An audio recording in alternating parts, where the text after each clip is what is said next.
Greetings. This is Lord Morgan Glendower of the Barony of Sentinel's Keep in the Kingdom of Artemisia. Welcome to Carolingian Miniscule Calligraphy. The term Carolingian refers to the reign or empire of Charlemagne, or Charles the Great, who was born in 748 and died 814 Common Era. The Carolingian hand originated approximately 780 in the Common Era. Carolingian Miniscule, as it was commonly known, was a primary scribal hand in use in Western Europe from approximately 800 to 1200 CE. As we examine Carolingian, pay attention to the rounded body structure. The X height is between 3 to 4 nibs high, the ascenders and descenders are from 3 to 6 nibs in height, and the pin angle is 30 degrees. Carolingian serifs take on two different forms, the beak or the club. For the beak serif, it features a fine hairline beginning to the right of the vertical, sliding 30 degrees to the left, and then joining the vertical again to form a smooth continuous shape. The club-type serif begins ever so slightly to the right of vertical and forms a rounded profile that gradually meets the vertical stalk of the letter before the baseline.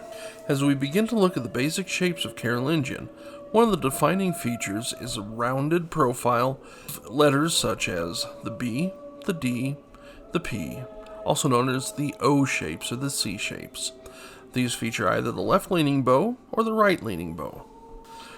To form the left-leaning bow, begin with the upper right corner of the nib at the upper X line.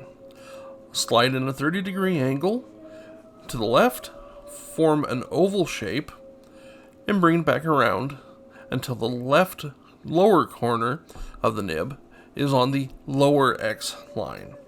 This will form two perfect hairlines followed by a large belly to the left. The right-leaning bow is the exact opposite. Begin with the right hand corner of the nib on the X height, slide it to the right, bring around the circle, and finally connect in a mirror form at the bottom X line.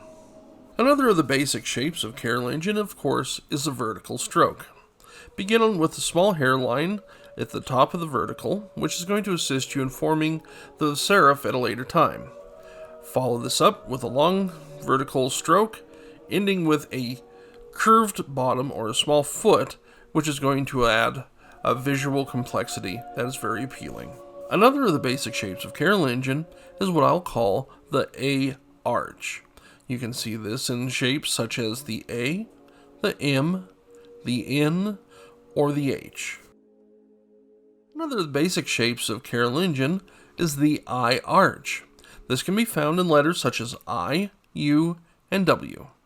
This should be executed with a very pronounced vertical feature and a well-rounded foot reaching out to the next stroke as necessary. Be careful to include 1 nib space worth of negative space between the vertical pillars. While the letter shapes of D's and B's may look a little complex, remember, they are just a combination of more simple shapes.